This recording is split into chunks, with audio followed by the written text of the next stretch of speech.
Então, olá pessoal, hoje aí não tem como eu dar essa web aula ao vivo, né? Então vou deixar ela gravada aí para vocês. Então aí essa aula então vou abordar sobre a situação de aprendizagem 3, correto? Deixa eu só compartilhar a tela aqui. Ela chama Adeus, caixa de redução, né? Só passar então aqui pela história, né? Então aqui, ó, vamos ler aqui para a gente entender, né? Vamos lá. Bom dia, Vitória. Nossa máquina de envase de refrigerante precisa ser modernizada. Não é mesmo? A máquina invasa, então, garrafa de três tamanhos diferentes, 600 ml, 1 litro e 2 litros. Então, quanto maior a garrafa ser preenchida, né, menor deve ser a velocidade da esteira, pois a vazão de líquido é constante. Eu gostaria que você fizesse reunião entre engenheiros e técnicos de manutenção para discutir, então, a melhor forma de variar a velocidade de nossa máquina. Você já sabe que é preciso utilizar o inversor de frequência se quiser substituir as transmissões mecânicas e quando precisar, então, de uma velocidade regulada do motor. O que tem que fazer primeiro? Participe do fórum de discussão e poste, então, seus comentários sobre as vantagens e desvantagens e aplicações dos inversores de frequência.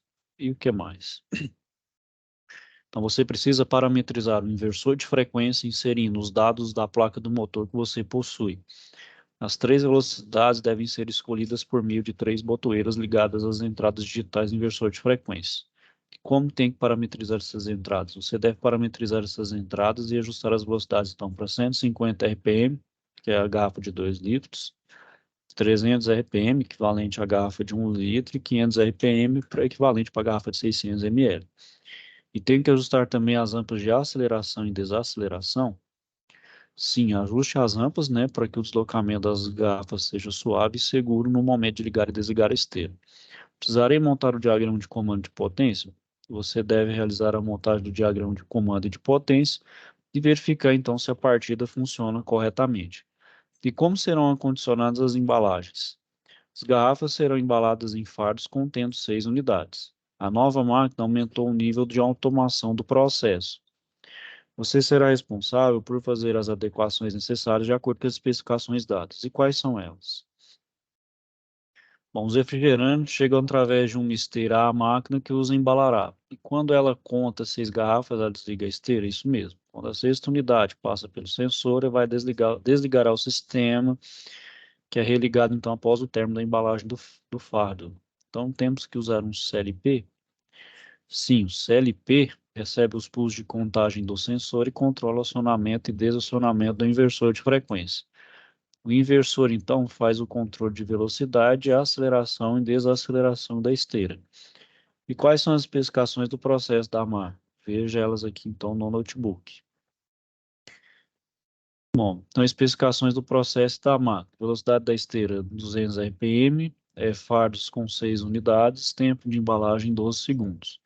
Processo totalmente automático, sem necessidade de operador, e processo contínuo, cessando apenas quando o botão desligar é pressionado. Então, no encontro presencial, você terá que simular o diagrama em linguagem ladder utilizando um contador e um temporizador, programar no software do CLP, descarregar esse programa no CLP e parametrizar o inversor de frequência e realizar a montagem do sistema. Tem que fazer alguma pesquisa para identificar as possíveis falhas em um motor elétrico? Sim, você deve fazer um estudo sobre as causas de uma das possíveis falhas em um motor elétrico. É a sua parada. Pense a respeito dos motivos para esta falha e preencha a árvore de falhas com suas causas listadas. Precisarei apresentar algum relatório? Bom, este relatório deve apresentar a sequência de todos os parâmetros ajustados no inversor, desde a habilitação da senha até o momento de ligar o motor. Coloque fotos então da sua montagem no relatório. Lembre-se de separar as etapas de envasamento e embalagem das garrafas. Ótimo, será uma boa oportunidade para colocar então meus conhecimentos em prática. Bom trabalho. Então aqui, pessoal, tem algumas etapas a serem seguidas. A primeira etapa então é participar do fórum de discussão sobre as vantagens, desvantagens e aplicações então de inversores de frequência. Então, essa é a primeira etapa no EAD, participar do fórum. A etapa 2 é parametrizar, então, o inversor de frequência que vai ser programado nas três velocidades, né? Então, as três velocidades devem ser escolhidas pelo operador por meio de botoeiras ligadas às entradas digitais do inversor de frequência. Então, você deve parametrizar essas entradas e ajustar as velocidades, então, para 150 RPM, 300 RPM e 500 RPM, né, para respectivo tamanho de garrafa. Vocês vão inserir os dados da placa do motor que você possui. Além disso, vocês vão ajustar as rampas de aceleração e desaceleração, para que o deslocamento das garrafas, então, seja suave e seguro no momento de ligar e desligar a esteira. Então, isso aí, pessoal, eles vão fazer na aula presencial. O professor, então, vai utilizar como critério de avaliação? Utilização dos EPIs e EPCs, né? Se vocês inseriram corretamente os dados de placa solicitados na parametrização do inversor, se vocês parametrizaram o inversor de modo que o acionamento seja remoto, né? Ou seja, sem ir diretamente no inversor, de forma remota, através de uma botoeira, e se as três velocidades, então, foram selecionadas por três botoeiras, né? Se vocês utilizaram, então, as três botoeiras aí. A outra etapa, também feita na aula presencial, então, após parametrizar o inversor, o que vocês vão fazer? Montar a partida de motor trifásico de indução com o inversor de frequência, utilizando a parametrização da etapa anterior. Então, vocês vão montar o diagrama de comando de potência, tá? Nesse anexo 1, que o professor vai repassar para vocês, e verificar, então, se a partida vai estar correta. Então, os critérios de avaliação, para basicamente os mesmos, a utilização de EPIs e EPCs. Com relação a essa montagem, vocês vão elaborar uma lista de material e componentes utilizados, o professor vai avaliar isso aí. O motor, então, funcionou na velocidade certa, né, quando acionado pelo inversor, né, então a velocidade tá parametrizada corretamente, o motor está funcionando corretamente, sem ruídos estranhos, elevação de temperatura. As rampas de aceleração e desaceleração parametrizadas vão proporcionar, então, a partida e frenagem seguras e suaves, né? Guardou todos os componentes do local correto após a atividade, ou seja, praticou, né, o 5S, então tudo isso vai ser observado, certo? Então essa é a etapa 3. A etapa 4, vocês vão então fazer essa programação que está em lógica de contato, né, em lógica de relé para CLP. Então vocês vão utilizar um contador e um temporizador. Programar esse software de CLP, descarregar esse respectivo programa nele, parametrizar o inversor de frequência e realizar a montagem, né? E da mesma forma, o professor vai repassar esse esquema também para vocês, mesmo aqui ou até um pouco mais detalhado. Quais são os critérios utilizados, né? Utilizar os EPCs e os EPIs necessários. Elaborou e simulou o diagrama na linguagem LED, utilizando contador para atender a contagem especificada no processo. O programa é temporizado de forma a atender as especificações deste processo. O processo ele é contínuo e repetitivo, cessando apenas quando o botão desligar é acionado. Descarregou o programa no CLP, parametrizou o inversor de frequência de modo a atender as especificações do processo, né? Então, as rampas de aceleração e desaceleração proporcionam a partida e frenagem do motor de forma segura. Fez uma lista de material e componentes utilizados na montagem. O processo, então, como todo, funciona conforme especificações. Praticou o 5S, então tudo isso vai ser observado pelo professor aí nessa execução que vocês vão fazer aí. A etapa 5 é essa que vocês vão fazer aqui no EAD, né? Então, preencher a árvore de falhas da parada de um motor elétrico. Então, aqui vocês vão fazer o download, né, do anexo que vocês vão entregar. É um slide, né, de PowerPoint, né? Então, aqui eu tenho a árvore de falhas de motor, são as causas prováveis e causa raiz, né? Então, eu tenho na coluna A esses componentes e a coluna B esses outros componentes aqui, né? E no outro slide, então, tem a minha árvore de falha, cujo problema principal é o motor parou. O motor parou, eu vou ter então três macro defeitos, vamos dizer assim, né? A alimentação elétrica pelo circuito de comando, a atuação da proteção. E com isso, mais para a esquerda, eu vou ter então mais detalhes. Então, por exemplo, que seria da alimentação elétrica, do circuito de comando e da atuação de proteção. Então, nessa parte aqui, nessa coluna aqui, vocês vão preencher o que está da coluna B, obviamente, correlacionando da forma correta, que é então da alimentação elétrica, do circuito de comando e da atuação da proteção. E aqui também do circuito de comando vai aparecer então vai destrinchar então mais 6 problemas aqui, né, mais internos, né, vamos dizer assim, né, mais específicos, relativo à coluna A. Então aqui vocês vão correlacionar também, ok, pessoal? Então isso é que vocês vão fazer no EAD. A outra etapa é a D, que vocês vão fazer, é elaborar o relatório técnico das partidas montadas com o CLP. Então, vocês vão colocar a sequência de todos os parâmetros ajustados no inversor, desde a habilitação da senha até o momento de ligar o motor. Né? Então, é um relato. Na verdade, pessoal, não vou cobrar um relatório rígido, com rigor, aquele rigor científico. Eu vou pedir que vocês façam um pequeno relato mesmo daquilo que foi feito, né, na aula, um passo a passo. Coloca foto também, qualquer coisa que vocês acharem pertinente, configuração do inversor, tudo isso aí, certo? Então, não é a D, pessoal. Então, é a etapa um que é participar do fórum, e as etapas 5 e 6 vão fazer o envio. Pode fazer tudo em um arquivo só, correto? E as outras etapas que serão feitas no presencial. Bom, pessoal, então, para ter uma noção do que vai ser feito nessa situação de aprendizagem, a gente tem que ter uma noção, então, da tecnologia de ferramentas e materiais, e depois da gestão de processos, né? A primeira coisa, o primeiro item que a gente tem que abordar é a parametrização de equipamentos. Então, já que vocês vão parametrizar um inversor de frequência, é uma coisa corriqueira da sua vida diária e cotidiano profissional, que é parametrizar, né, pessoal? Hoje os equipamentos são eletrônicos, né? Então, tudo é feito por parametrização, programação, né, prévia, né?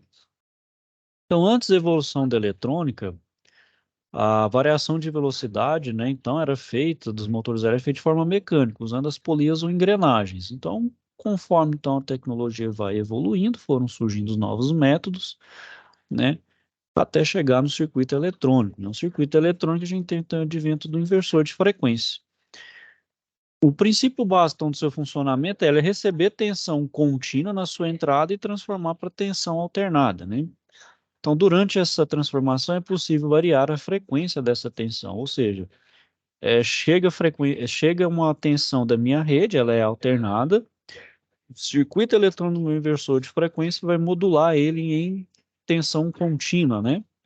Depois vai modular ele para uma tensão alternada para os outros equipamentos, né? No caso aí, no motor. E ele vai fazer essa modulação pela frequência, né? E ela obedece essa forma, em que N, então, é o número do meu eixo do motor, né? A minha frequência, no caso, ele é a rotação em RPM, 120 é uma constante, F1 é a frequência da tensão elétrica, no caso nosso aqui é 60, né, de entrada, vezes 1 menos S, em que S é o escorregamento, é a diferença entre a velocidade do eixo e a velocidade do campo. Essa informação é retirada da placa do motor, então isso é dado pelo fabricante, vai variar, né, de motor para motor, e P é o número de polos.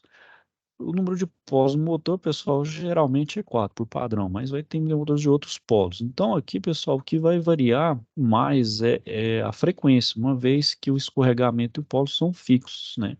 Tem como você ficar variando. Então ele vai modular a frequência, né?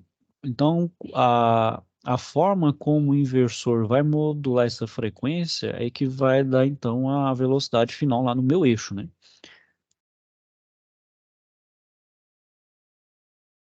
Certo? Então, continuando aqui, e como é que faz, então, essa programação? Parametrizar o equipamento, né? Então, para isso, né, é primordial ter, então, um manual do fabricante, pois essa parametrização ela é feita de códigos numéricos, onde cada número representa um parâmetro, né? Então, esse parâmetro vai variar de fabricante para fabricante. O fabricante mais utilizado, a gente tem a WEG, né, que é brasileiro, mais em conta, e tem os importados, né, são Schneider, Siemens, Mitsubishi, entre outros, né.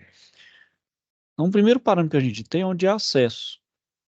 É para habilitar a senha. Esse parâmetro é para isso. Caso eu queira bloquear para algum desavisado não alterar aqui o meu processo for, tiver necessidade, então, de acesso, de restrição de acesso, eu insiro uma senha, né? O outro parâmetro é a corrente de saída, né? Então, é a corrente que eu vou modular, que eu vou alterar para injetar no meu motor, para variar a velocidade, né? O outro é a tensão de saída, que é a tensão que o inversor está fornecendo ao motor, e, da mesma forma, a frequência, né? Já que ele modula a frequência vai ser alterada. Outra coisa, outro parâmetro é o tempo de aceleração, né, que é o tempo então, que o motor atinge a velocidade máxima, ou a chamada velocidade de regime, né? E a outra que parâmetro é a tensão, corrente, potência e frequência nominal. Então, isso aqui são dados do meu motor que eu insiro de forma manual, ou manual ou automática no meu inversor de frequência. E a função das entradas digitais, né? Então, são entradas digitais que podem ser programadas para ligar e desligar o motor, inverter o sentido de giro, diminuir ou aumentar a velocidade, entre outros. Então, são entradas que eu posso manipular o meu inversor de forma, vamos dizer assim, automática, né? Por uma programação aí, por exemplo, em CLP. Bom, então aqui eu tenho um exemplo para eu quero colocar então parametrizar a corrente nominal do motor para 25 amperes. Então o que que eu faço aqui, ó? Eu clico na seta, coloco, por exemplo, nesse aqui, o exemplo é P401. Obviamente vai variar de fabricante para fabricante. Aí chego no parâmetro que eu quero, dou um enter e vou ajustando na seta até, por exemplo, aqui na corrente que eu quero. Eu dou um enter, pronto, parametrizou. Então isso faz com qualquer outra parametrização do meu inversor. Bom, então a montagem do circuito, né, que vai utilizar o inversor de frequência, ela é parecida com o circuito de comando e de força das partidas já estudadas, né, como a direta, estrela triângulo e até com o soft start, né. E nesse caso aqui, ele tem apenas um contator e não se utiliza temporizador, né, já que tudo é feito pelo próprio inversor, né. Então aqui, né, a ligação é bem simples assim, né. E isso aqui utilizando, obviamente, os contatos normais, né? Botoeiras, relés e etc.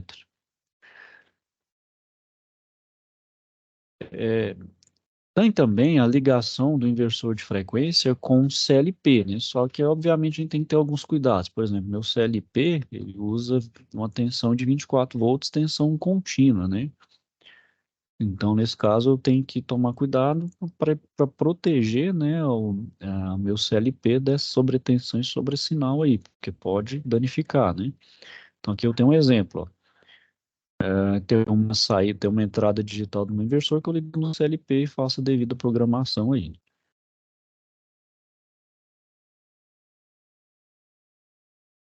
Bom, para programar no CLP, eu vou ter que utilizar um software, né? O software vai ser depender do fabricante, né? O mais utilizado que é o Siemens, né? Utiliza-se o TIA Portal, né? Que é o S7000 do CLP S7200. O antigo SLP da Siemens, o logo, né? Tinha o antigo logo Soft Comfort, né? O Schneider tem o Echo Structure e o Zélio. A Mitsubishi tem o seu próprio e o da Altus, né? Tem o seu também, que é o Master Tools, né? E aqui, então, tem um exemplo desse exemplo, o exemplo lá da SAP, né? Que eu faço a contagem, por exemplo, utilizo um contador, que a partir que ele fez uma contagem de seis garrafas, ele desliga, então, o meu contador, eu desligo, então, a minha esteira, né? Então, aqui são os exercícios de passagem, certo? Vocês vão fazer aí para fixar a matéria aí na cabeça de vocês. E, então, pessoal, então a gente viu a tecnologia de processo, outra coisa então é a gestão desses processos, né? Então, se eu já tenho um domínio dessa tecnologia, então eu preciso gerir esses processos, né? E a gente utiliza então de algumas ferramentas, né? Chamada análise de árvore de falha, né? Tem algumas, né? Nós vamos falar da árvore de análise de falhas, tem outras como a RCFA, FMA, diagrama de Chikawa, a RCM, entre outras, né? Vamos... Então, a análise de árvore de falhas, ele é um método para analisar o comportamento então, de sistemas complexos. Pode ser aplicado na manutenção para encontrar, então, todas as possibilidades que levam alguma máquina ou equipamento então, a falhar. Então, com essa ferramenta, é possível listar, então, todos os itens que levam o sistema a falhar e também avaliar a relação entre eles, né? Por exemplo, imagine que o sistema de aquecimento de uma máquina injetora de plástico parou de funcionar. Quais falhas, então, podem gerar este problema? Então, a gente faz uma lista, uma tabela para listar todas as falhas possíveis, né? Então, por exemplo, eu tenho, então, para essa máquina injetora, o meu aquecimento, então, está desligado. Então, quais são as prováveis causas? Eu vou listar, então, todas as possíveis, né? Então, pode ser a máquina sem energia, condutor do aquecimento rompido, resistência aberta, resistência em curto. sensor de temperatura estragado, saída do CLP queimada, controle de temperatura queimado, subtensão e sobrecorrente.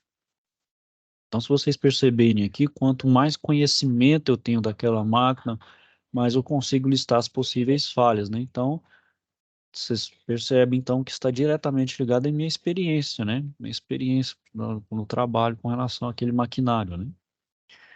Então, depois dessa listagem, eu consigo, então, fazer minha árvore de análise de falha, né? Por isso que fala que é árvore, que quando eu faço o diagrama, ele se parece com uma árvore, vai ter uma raiz e uma ramificação, né? Então, por exemplo, para esse exemplo dado, o problema principal é o aquecimento desligado e os três macro problemas, né? Pode ser pelo circuito de comando, alimentação elétrica ou proteção.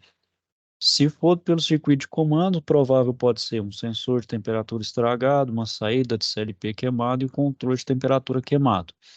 Se for alimentação elétrica, pode ser então a máquina sem energia, condutor do aquecimento rompido, a subtensão, uma resistência aberta.